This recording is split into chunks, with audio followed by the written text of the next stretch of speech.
our outgoing BIF president, and this year, that talk and honor goes to Mr. Tommy Clark. And so Tommy's prepared a short video for us with his retiring address. And Tommy, thanks for, again, your steadfast leadership over time. You've made a significant contribution to BIF through your leadership and vision, and we certainly appreciate all the things you've done to help move the BIF board forward.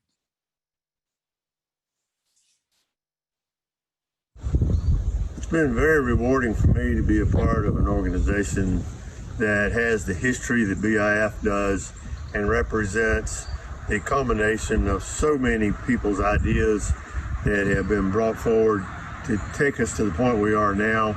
And as we go further into the future of improvement of our cattle industry, I can only dream of where we may be. I know when I look back, seems like I've been sitting on the edge of my seat for the last 25 years based on the promise of the genomic influence in our decisions going forward. We have accomplished a lot. There are some things that I think could be retooled going forward. With anything, you need to reevaluate. Obviously, in the process, there's been a lot of commercialization that has come into play, marketability through both the breed associations to their membership, as well as the merchandising factors that the DNA results are being utilized, whereas the actual progress that we're making is on a little different level. There are a few things that are very apparent that we have room to improve on in our industry. We look at the competing industries, poultry and pork. It's pretty obvious that one thing, heterosis is way underutilized. It's certainly okay to have a favorite breed, but you need to recognize that the role of any one breed is best expressed when it's used in crossing with a complementary breed. I know that Dr. Cundiff's 1972 project pretty much spelled this out beyond denial. I also believe that it's been demonstrated through the pork and the poultry industry that if we focus on it and select for it, we can make some great strides with feed efficiency. Much like other traits, one of the most important things is identifying the outliers, not just for the positives in feed efficiency, but for the negatives, and eliminate those that are costing you the most. I know in my own experience, whenever I have bulls on test and I get an individual feed bill for each bull, it becomes pretty apparent who's costing the most and who has the potential to make the most money at the end of the day.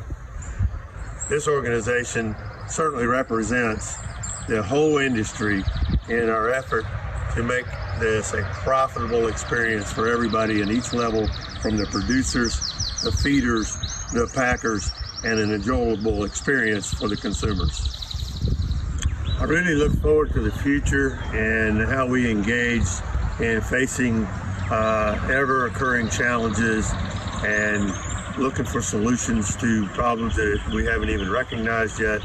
I look forward to being able to reconvene face-to-face in Iowa next year, and then at some point, my bucket list is going back to Florida, where we were supposed to be this week, and see the Gulf Coast influence and contribution to our beef cattle industry in the United States.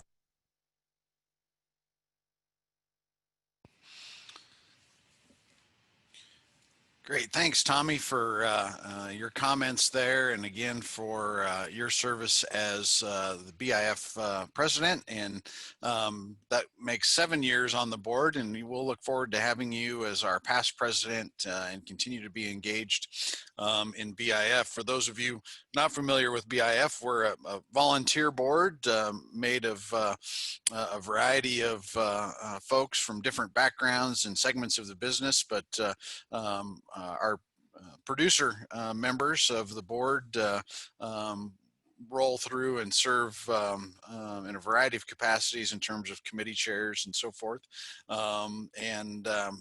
President is one of those positions, but we retain the president on to serve as past president and provides lots of institutional knowledge. Typically, that person obviously has been around BIF for a long time and continues to provide tremendous input and support to our organization. So, Tommy, we look forward to seeing you again in person soon.